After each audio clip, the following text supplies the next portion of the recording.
Bien, merci beaucoup pour ces propos introductifs, Monsieur le Président, Monsieur le Directeur Général. Évidemment, vous avez tout dit, donc je n'ai pas grand-chose à rajouter, si ce n'est qu'effectivement introduire le professeur Brigitte Laquièze, membre de l'Académie d'agriculture de France, qui nous fait le plaisir d'introduire cette journée par une conférence introductive dont le titre est particulièrement alléchant. Nous avons pour habitude, pour ces journées abeilles, d'essayer d'élever un petit peu le débat avec une conférence introductive. Et donc, c'est le professeur Laquièze qui, aujourd'hui, a accepté de jouer ce rôle. Et donc, elle va nous parler un petit peu de la façon dont l'homme perçoit les abeilles avec son regard de philosophe. Voilà. Merci. Vous avez la parole. Merci beaucoup pour votre invitation. Je suis très honorée d'être dans cette belle assemblée. Juste pour dire deux mots, je suis présentée comme philosophe. Je suis effectivement aussi docteur en sciences de l'information et de la communication et qui s'intéresse à la relation entre les discours dans la société. Et puis j'ai fait toute ma carrière dans l'enseignement supérieur agronomique. Donc je suis professeure de l'enseignement supérieur agronomique et j'ai dirigé une école à Toulouse. Juste pour dire que j'ai un pied dans chaque domaine et que c'est ce qui m'intéresse. Alors, je me suis intéressée, dans un premier temps d'ailleurs à la demande de la Société des experts chimistes de France, à cette question-là du regard que pose l'humanité sur les abeilles, en sachant qu'on regarde depuis très très longtemps, avec beaucoup de bienveillance et beaucoup d'intérêt, ces animaux. Donc, je vais essayer voilà. Donc, en fait, on les regarde, mais on les regarde toujours avec un regard humain, c'est-à-dire on leur attribue des noms, des qualificatifs qui sont liés à la perception qu'on a de leur manière d'être. Alors, je me suis amusée en mettant la brute et puis les méchants, parce qu'en fait, on va effectivement se dire qu'il y a des choses qui sont très favorables, et notamment se rappeler que la pollinisation, qui est très familière pour vous, dont vous allez parler toute la journée, c'est quelque chose qui, il y a 10 ans, dans le grand public, on ne connaissait pas en fait. Donc en fait, des insectes aujourd'hui qui sont pollinisateurs, voire quelquefois plus performants même que les abeilles, étaient considérés comme des insectes néfastes, c'était les méchants, et que donc il fallait, en fait, l'abeille était très très valorisée essentiellement pour sa production de la cire et puis aussi son rôle ancestral, voilà. Donc ça, je vous ai fait juste un tour de tous les pollinisateurs sur lesquels certains sont pas forcément très sympas, je pense notamment aux moustiques. Alors dans les méchants, en fait, on a tous les animaux qui sont destructeurs aussi de l'abeille et des ruches. Donc c'était juste un rappel comme ça pour introduire. Alors, je vais vous faire revenir très loin, puisque en fait, l'abeille, on considère que les abeilles existaient il y a 100 millions d'années, c'est-à-dire bien avant les humains. Et on a la plus ancienne représentation des abeilles dans une peinture rupestre qui représente une récolte de miel et qui est datée de 4000 à 4500 ans avant Jésus-Christ. Ce bas-relief a été découvert en Espagne, dans une grotte là près de Valence, dans la grotte dite de l'Araignée. Alors je vais vous montrer un petit peu des représentations sociales. L'abeille dans la Basse-Égypte est considérée comme le symbole du pays. Elles sont protégées dans des abris en poterie ou en osier. Le miel est une offrande des dieux sous la forme d'hydromel. Boisson qui est constituée de miel fermenté et est utilisée également comme médicament.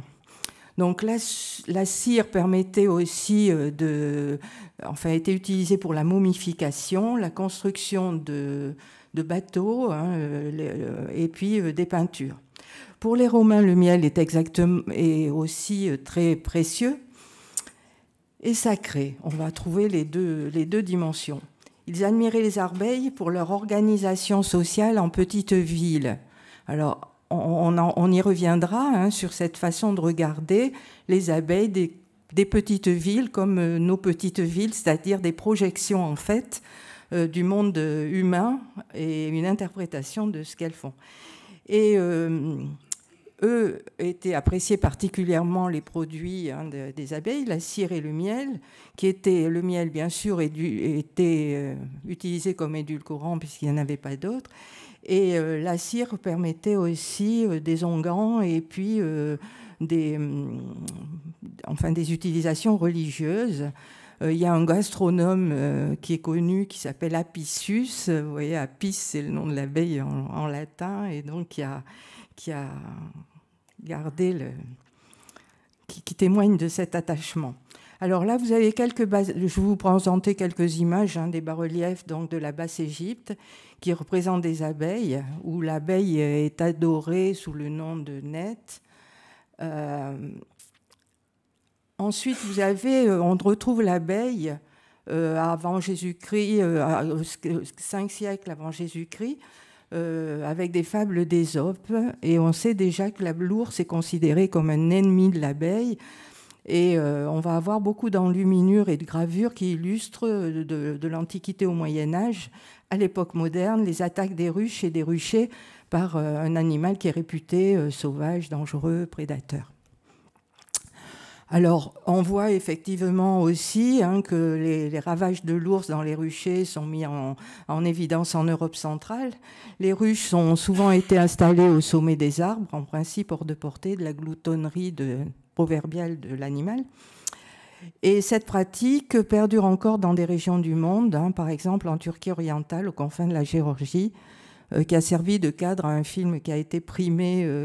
Alors c'est amusant parce qu'il a été primé à Berlin. Il a reçu l'Ours d'or. Donc c'était rendre hommage à l'abeille, mais à l'ours en 2010. Alors là encore, hein, vous voyez des enluminures. Ça, c'est une enluminure qui date de 1530 et qu'on peut voir à la Bibliothèque nationale de France, au département des manuscrits. Vous voyez les ours qui sont en train de détruire des ruches. Là encore, hein, une autre image qui date du XVIe siècle, et puis aussi un jeton qui est bruxellois, enfin, où on voit les images de l'ours. À chaque fois, c'est le prédateur, hein, c'est pas le nounours. Vous allez on va retrouver dans le monde beaucoup de représentations des ruches. Et là, vous avez des ruches slovènes. Moi, j'étais en Slovénie au mois de septembre. J'ai fait des photos aussi encore de ruches qui sont très colorées, qui datent pour la plupart du XVIIIe ou XIXe siècle et qui illustrent aussi les méfaits de l'ours, qui est souvent anthropomorphisé, c'est-à-dire, comme vous voyez l'image du bas, il est représenté comme un prédateur sous une forme humaine. Donc ça reste effectivement aujourd'hui un problème à résoudre dans certains pays, et notamment soit où il y a en fait des ruchers en pleine nature, en Finlande ou dans les pays de l'Est. Alors je passe rapidement aussi à Rome, hein, où je vous parlais du sacré et du sucré. Un des textes les plus célèbres qui est resté, c'est un texte de Virgile, du philosophe Virgile, qui représente, et là vous avez une image qui représente Virgile, auteur des Géorgiques, dans le livre 4, qui est Géorgique. Vous savez, c'est le livre sur tous les travaux agricoles et de la nature. S'il y a des gens qui s'appellent Georges, ils savent que ça vient du paysan, le prénom. Et donc, en fait, le 4e livre est consacré aux abeilles. Alors, un mythe, dans les mythes de l'Antiquité, un mythe qui est j'ai trouvé pas très très connu, parce que ce qui est le malheur d'Aristée, qui est le fils de la belle sirène, et qui était une nymphe, et Apollon, qui est raconté par Virgile aussi dans son livre. Et Aristée, on dirait aujourd'hui, a dragué Eurydice. Et Et il a poursuivi de ses attentions à tel point qu'elle s'est enfuie et en courant est passée dans l'herbe. Et comme disait Virgile, la tête en guis in herba. Il y avait un serpent qui était caché dans l'herbe et qui donc a mordu Eurydice. Et Orphée qui après ira chercher Eurydice et qui est connu pour ça, était très en colère et en fait il a demandé à ce qu'il y ait une punition. Et Aristée était quelqu'un c'était un apiculteur, on le considère comme le premier des apiculteurs. Et donc la punition, ça a été de détruire les abeilles. Alors vous avez là, il y a eu pas mal de sculptures, et notamment au XIXe siècle, parce qu'il y a une image très romantique qui représente Aristée. Alors là, vous avez plusieurs sculptures. Ça a été un héros avec, à chaque fois, il est en train de pleurer la mort de ses abeilles. Bon, ensuite, simplement, on peut passer très rapidement, mais on le retrouve, les abeilles dans la religion chrétienne, une importance. Et en fait, vous avez Saint Ambroise. Ceux qui sont apiculteurs savent que c'est le patron des apiculteurs. Des représentations des abeilles très anciennes, au Moyen-Âge. Là, vous en avez une qui sort d'un manuel médiéval médical et qui a été illustrée au XIVe siècle, mais ça venait d'un traité médical arabe qui était plus ancien, qui datait du XIe. Là, vous avez encore une enluminure qu'on appelle le rouleau Exultes Barberini, qui est une enluminure chrétienne. Et en fait, on considère que c'est la première bande dessinée parce que c'était en rouleau, c'est pour ça que c'était en rouleau, et qu'on présentait pour la fête de Pâques et où il y avait des illustrations. Pareil, dans l'iconographie médiévale, on voit dans l'image de droite qu'une hostie pouvait être cachée dans la ruche, donc que l'image était considérée comme une image de Marie, et vous avez ici une image galicienne aussi où on voit Marie cachée dans une ruche. Donc grande importance, et on voit que dans la continuité de l'histoire, on trouve l'abeille un peu partout. Pour continuer un petit peu, là vous avez une image des apiculteurs de Bruegel, qui montre des jeunes avec un jeune qui est dans l'arbre, qui est en train sûrement de chercher un nid, et puis déjà des protections des apiculteurs assez sommaires. Voilà, donc dans toutes les civilisations, on va trouver des modalités différentes des représentations de ruches, des ruches qui sont en pierre, qui sont tressées, qui sont en osier. Enfin, on trouve tout un tas de représentations de ces habitats. Je ne sais plus si j'ai ça. Donc en fait, on se fait un petit saut, l'abeille et l'empereur. Je ne pouvais pas passer cette étape. Avec donc l'arrivée de l'aigle, l'abeille est devenue le symbole du premier empire qui est choisi par Bonaparte en souvenir d'un symbole mérovingien. Là, vous voyez le manteau du couronnement qui est brodé de 1500 abeilles d'or, et qui est resté très célèbre. Alors, ce qui est intéressant juste à savoir pour la petite histoire, c'est que Napoléon voulait faire à la fois retrouver la grandeur de la France, évoquer la grandeur de la France, mais il ne voulait pas revenir à des symboles monarchiques, parce qu'en fait, Louis XVI avait perdu sa tête quelque temps avant. Et donc, il voulait ancrer sa légitimité dans l'histoire française. Et donc, on lui a conseillé d'ailleurs d'aller chercher dans l'histoire mérovingienne, parce qu'on avait des archéologues avaient retrouvé dans le tombeau de Childéric Ier des représentations d'abeilles. Et pour la petite histoire, apparemment, ce n'étaient pas des abeilles qui étaient représentées, mais des cigales. On s'en est aperçu que bien plus tard. Voilà. Alors, on fait encore un petit saut dans le temps. Et on se retrouve là, en 1856, au rucher du Luxembourg, qui est le premier rucher de France, hein, qui a été réalisé par la Société économique d'apiculture de France. Alors c'est intéressant parce que c'est le thème économique, c'est-à-dire qu'on va considérer que l'abeille est un produit qui peut rapporter effectivement et qui est une richesse économique. Vous voyez 50 ans plus tard aussi une image de ce rucher du Luxembourg. Et cette société a pour programme d'améliorer et d'étendre la culture des abeilles en vulgarisant les méthodes et les perfectionnements les plus avantageux, en neutralisant par l'expérience et de saines données les théories et les pratiques défectueuses, afin de faire produire à cette branche de l'économie rurale tous les produits qu'elle est susceptible de donner. Ils n'étaient pas encore sur de l'écologie, mais ils étaient quand même sur une amélioration des pratiques et des techniques et aussi sur une analyse.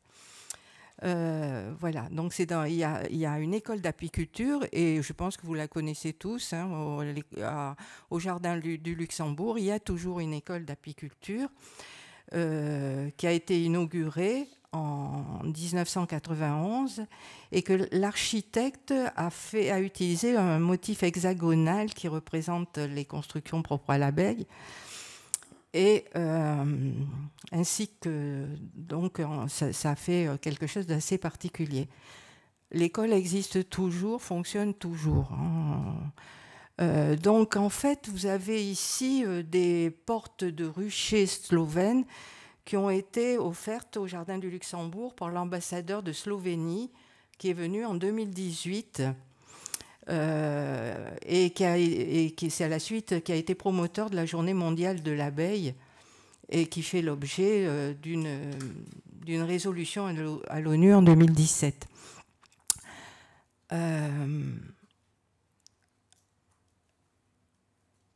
Oui, il y en a une qui a sauté, mais c'est pas grave. Donc, vous pouvez voir effectivement toujours, vous pouvez aller prendre des cours, hein, au Luxembourg. Alors, je vais vous passer très très rapidement quelques images plus contemporaines. Hein. C'est un film qui a été primé au Festival de Cannes, qui s'appelle Miel, qui est les images des Beatles, For a Taste of Honey, le goût de miel, une chanson célèbre, des images de bandes dessinées, de livres pour enfants. Donc là, je passe rapidement sur tout ça, mais il y en a énormément de films consacrés aux abeilles. Donc des représentations sociétales dans la bande dessinée au XXe siècle, on va trouver cet animal, et en plus avec la télévision, qui va devenir très familier. Et très gentil. Maya l'abeille va être célèbre. Tous les enfants connaissent Maya l'abeille. Bon.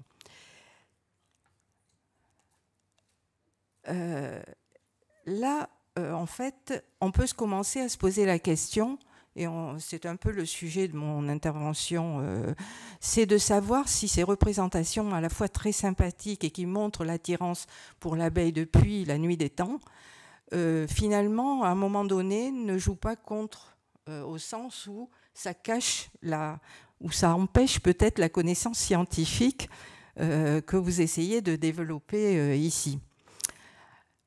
Donc il y a énormément aussi d'ouvrages littéraires et scientifiques. J'en ai pris que 2 pour vexer personne, mais c'est 2 qui ont été écrits par des prix Nobel. Et l'un qui est littéraire, Metternich, et puis et l'autre qui est par Karl von Frisch, qui est en fait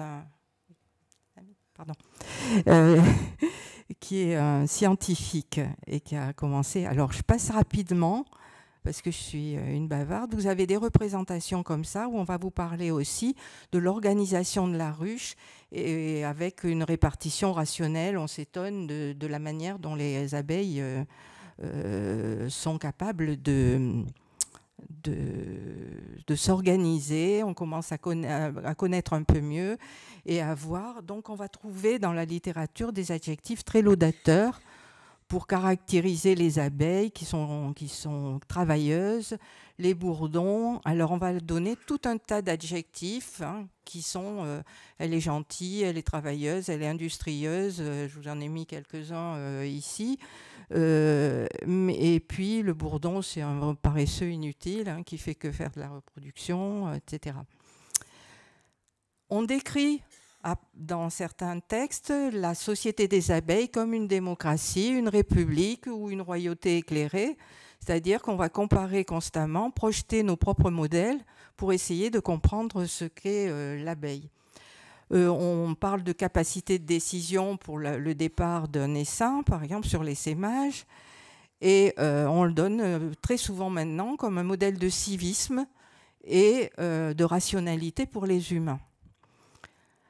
Alors vous avez un titre là, la démocratie chez les abeilles. Donc, et quand on réfléchit 2 minutes, la comparaison n'étant pas raison, en fait on se rend compte que finalement on s'accommode aussi de comparaisons qui peut-être font obstacle à la...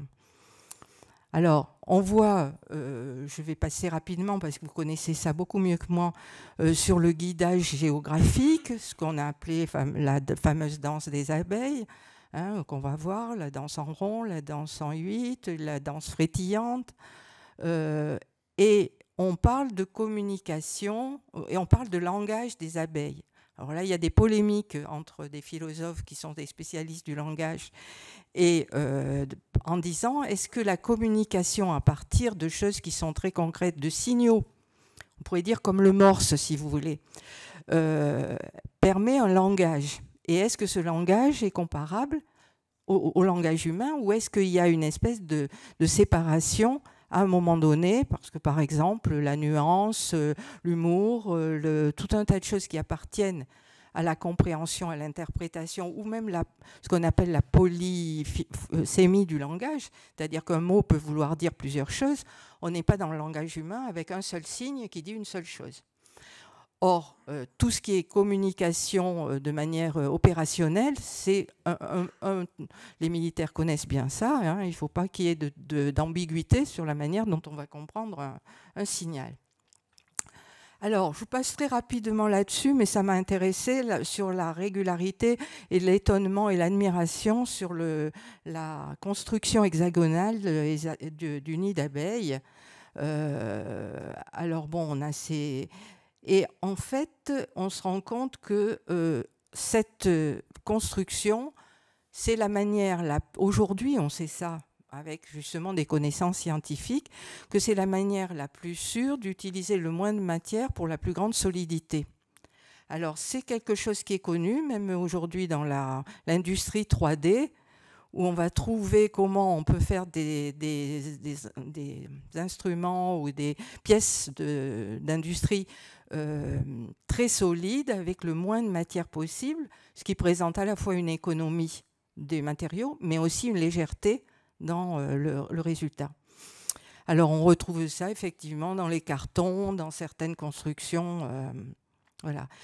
Et puis c'est parti, il y a une valeur esthétique aussi de l'hexagone qui a été valorisée. Là, je vous ai mis juste pour le plaisir une grande peinture de Vasarely qui est au musée d'Aix-en-Provence. Utilisation beaucoup dans le commerce comme quelque chose qui donne de la valeur, valorisation. Alors, je voulais rentrer dans ce qu'on appelle l'anthropocentrisme. Alors l'anthropocentrisme aujourd'hui c'est compris dans 2 manières complètement différentes. C'est que soit on peut considérer qu'on ramène l'interprétation de ce qu'on voit de la nature à ce qu'on connaît de nos propres fonctionnements et de l'homme. Et aujourd'hui il y a une compréhension plus écologiste de l'anthropocentrisme qui est de dire en fait toute la nature est mise au service de l'homme ou asservie en fait aux besoins humains. Donc en fait on peut être sur peut-être quelque chose d'un peu différent qui va permettre d'essayer de faire une synthèse entre les deux. quand on parle d'analogie, c'est-à-dire justement quand on fait une analogie entre le fonctionnement des abeilles et le fonctionnement humain, ce n'est pas une similitude. Et on sait maintenant, si vous voulez, que les moteurs de cette démocratie ne vont pas être forcément à rechercher dans la philosophie politique. Et qu'il n'y a pas non plus à prêter d'intention politique, et qu'en fait on est sur des interprétations différentes voilà. Donc il y a des différences entre la société humaine et la société entre guillemets des abeilles, et ces différences, ça tient aussi à la manière d'en parler. Alors derrière ça, il y a une grande question que vous avez évoquée. Quand on parle One Health, par exemple, on va dire il y a la santé de l'homme, la santé du vivant en général, c'est-à-dire en fait on va prendre le vivant dans sa totalité, mais d'une certaine manière ça interroge les philosophes sur une question qui est très très ancienne, c'est qu'est-ce qui est le propre de l'homme ? C'est-à-dire, est-ce qu'il y a une spécificité, est-ce qu'il y a une unité du vivant et une continuité, ou est-ce que les hommes ont une spécificité, que ce soit par leur manière de penser le monde ou leur manière d'en parler ? Alors, il y avait Jean-Paul Sartre qui était radical là-dessus, au sens où il disait, voilà, cette phrase, elle est très célèbre, l'homme est d'abord un projet, il se vit subjectivement. Au lieu d'être une mousse, une pourriture ou un chou-fleur, rien n'existe préalablement à ce projet. L'homme sera d'abord ce qu'il a prévu d'être, c'est-à-dire que c'est vraiment une conception, vous voyez. Donc, on pourrait traduire cette différence, si vous avez mis, entre les hommes et les animaux, en d'autres termes, le projet, l'intention. Est-ce qu'une abeille qui va quelque part a l'intention d'y aller ? La conscience de soi, la cruauté gratuite, parce qu'est-ce qu'on la trouve chez les animaux ? Apparemment pas. Quand on dit quelque chose, il est méchant, le tigre est méchant parce qu'il a mangé l'oiseau. Ben non, il n'est pas méchant, tout le monde sait ça maintenant. Et la conscience de soi et la liberté d'agir. Donc cette question-là sont des questions philosophiques très très profondes, mais qui se posent parce que l'abeille justement était peut-être l'organisation la plus proche, la société des abeilles la plus proche d'une société humaine. Alors je passe rapidement. Il y a Cousteau qui disait le bonheur pour une abeille, un dauphin, et d'exister pour l'homme, c'est de le savoir et de s'en émerveiller. C'est-à-dire, vous voyez, c'est un peu une distance critique. Est-ce qu'on peut parler du bonheur de l'abeille ou du dauphin ? C'est aussi une projection, ce terme de bonheur, parce qu'en fait... mais tout cela, toutes ces questions n'empêchent pas de s'émerveiller sur leur existence, de chercher à les protéger et de considérer leur existence comme essentielle à la nôtre, indispensable. Donc voilà, j'arrive à la conclusion. Le sort de l'homme est lié au sort des abeilles, à l'avenir de l'eau, au devenir de l'arbre. Une caractéristique humaine, c'est la conscience de soi et par conséquent, la responsabilité qu'on peut avoir par rapport... Alors tout ça, je vous offre à la discussion, parce que c'est voilà. Donc en fait, on a eu des apports on va dire presque... c'est des apports constants dans l'histoire, mais il faut dire que les travaux scientifiques des 20 dernières années accélèrent à cause des moyens dont on dispose tout un tas de connaissances sur les comportements en chimie, en biologie, qu'est-ce qui peut déclencher des comportements, en biotechnologie, génétique, et très récemment ce qu'on appelle l'épigénétique, qui est en fait une science pour parler de l'expression des gènes et éventuellement leur transmission de gènes acquis. Donc en fait c'est un champ. Tous les jours on voit que les champs de connaissances qui vont expliquer des comportements aussi bien animaux que humains se développent. Et donc, on peut avoir dans le même génome des expressions qui sont complètement différentes. Alors, ça aussi, c'est une des questions qui ont été creusées ces dernières années. J'y passe rapidement parce que vous connaissez ça beaucoup mieux que moi. mais on voit qu'il y a des rôles, parce qu'on sait beaucoup, on a beaucoup admiré les rôles. Hein. C'était, on va dire, voilà, hein, il y a un rôle de président de la République, un rôle de directeur ou directrice de société, les travailleuses, etc. Mais en fait, on voit qu'il y a des secteurs où il peut y avoir de la réversibilité, d'autres qui sont très stables.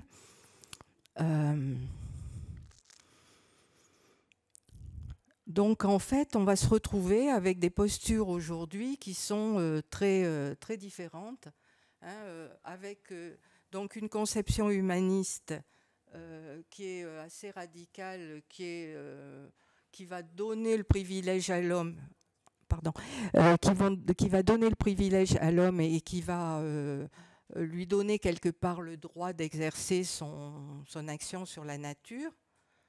Et des conceptions beaucoup plus, alors je ne sais plus comment je les ai appelées, hein, oui, cette posture, c'est le développement, la continuité par rapport au modernisme, c'est-à-dire à la société industrielle, ce qui est très contesté aujourd'hui, et votre président en a parlé aussi d'une certaine manière, et la nécessité au contraire de développer de l'attention à l'environnement.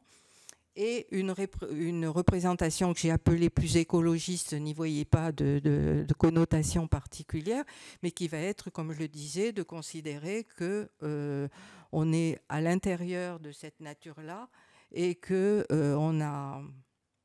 faut arriver à sortir de cette notion d'exploitation. Alors, je m'amuse un peu des fois de l'évolution du terme pour les paysans qui sont partis, étaient des cultivateurs, qui sont devenus des exploitants et qu'on considère souvent maintenant comme des exploiteurs de quelque chose. Et donc, il y a des évolutions comme ça qui rendent contestable la pratique. Et donc, étant à l'Académie d'agriculture de France, on a des débats très chaud sur la question. Voilà, donc en fait, ce terme d'anthropocentrisme, hein, qui était juste en fait une référence, je dirais pas neutre, mais en fait est connoté aujourd'hui très négativement du fait que l'homme ramène tout à lui-même. Donc en fait, et je vais en terminer là-dessus, ma réflexion là-dessus m'amène à penser qu'il y a une synthèse à faire très forte dans les rapports de l'homme et la nature qui est à imaginer. Parce que, et qu'il faut arriver à retrouver des moyens de dialoguer pour créer une vision humaniste, réaliste, respectueuse, protectrice du vivant, mais qui prend en compte aussi les besoins de l'humanité, que ce soit en termes notamment de nourriture.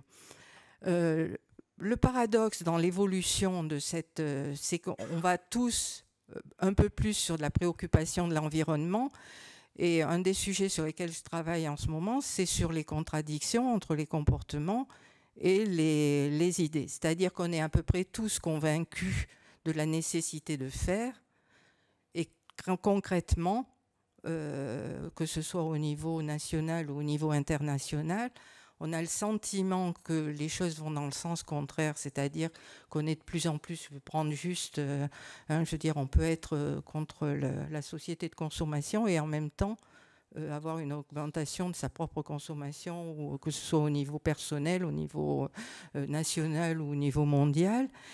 Et ça m'alerte en termes, alors là c'est très personnel, mais sur cette espèce de schizophrénie qui s'installe entre des gens qui pensent de plus en plus radicalement qu'il faut faire, et en fait une société, un monde qui évolue dans l'autre sens. Donc c'est ce paradoxe qui est fort, parce que cette prise de conscience n'a pas ou peu d'effet sur la réalité des comportements. Donc, pour conclure cette petite introduction qui se voulait juste une petite mise en bouche, la prise de conscience écologique de l'importance de l'environnement pour l'avenir de l'humanité et l'influence des hommes sur l'environnement, le développement considérable des connaissances dans tous les domaines entraîne des modifications des représentations sociétales des abeilles, et entre une approche scientifique et l'anthropocentrisme.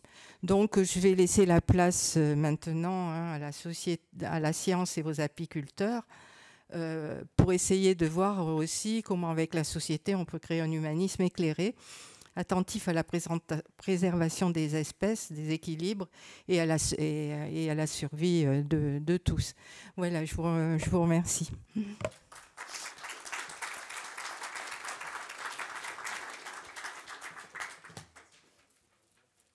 Bon, bonjour, est-ce que vous m'entendez bien? Oui.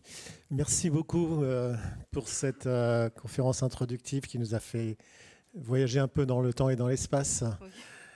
On a quelques minutes pour des questions. Je ne pense pas qu'il y en ait à distance, a priori, si je comprends bien. Est-ce qu'il y a des questions dans la salle? N'hésitez pas, on a 2-3 minutes avant la session suivante. Oui. Moi, je suis tout à votre disposition pour des papotages on aura le temps aussi au café. Oui. Peut-être vous présenter Denis Michez. Merci beaucoup pour cette présentation super intéressante. Donc je suis Denis Michez, je suis un des intervenants après. Hein. Et justement, je vais parler des abeilles sauvages et pas de l'abeille mellifère. Et j'ai déjà discuté de ça dans un article notamment, et j'en parle aussi dans mes présentations. Je parle d'apidocentrisme aussi.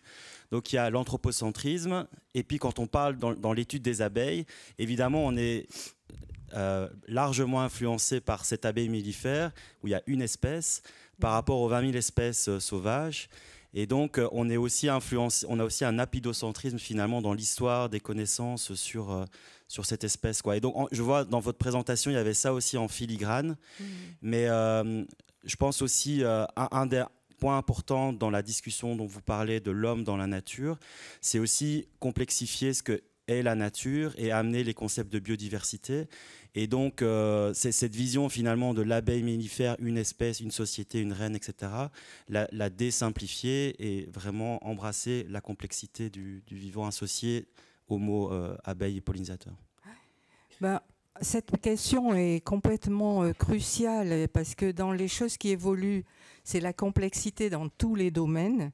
C'est-à-dire qu'en fait, par rapport à des vies qui étaient orientées par des idéologies, par des croyances, par des habitudes aussi, on se rend compte avec la connaissance qu'on a du monde et plus on va dans on affine ces connaissances-là, qu'on se retrouve face à un monde extrêmement, extrêmement complexe que le grand public a du mal à appréhender.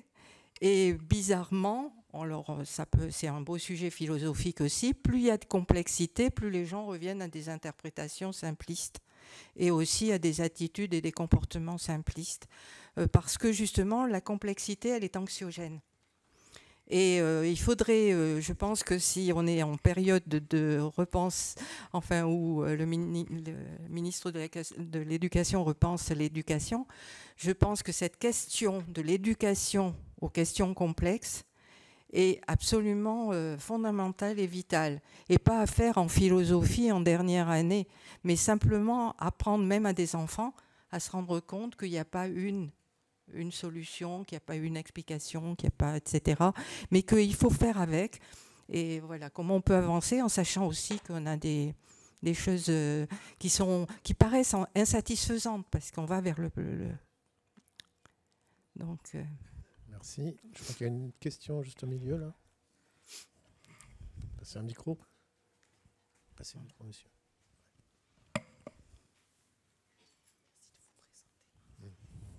Claude Foulon, Association Environnement et Santé du Vivant. Je vous remercie pour votre prestation. Moi, je crois qu'en fait, c'est vrai que le grand public, etc., il y a tellement d'informations scientifiques, on peut comprendre aussi.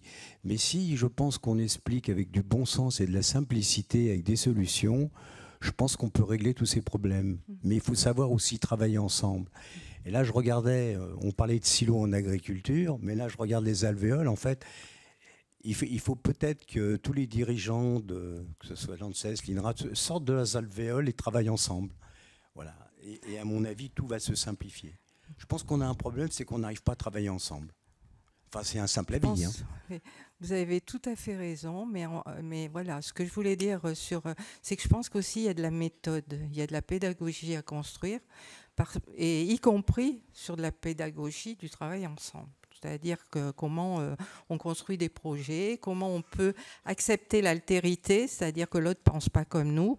On se rend compte, aujourd'hui, je ne vais pas vous faire de dessin, il suffit de juste ouvrir les journaux, qu'en fait, on va plus vers de l'intolérance, vers de l'intransigeance, vers de la contradiction, et on n'est pas dans la dialectique.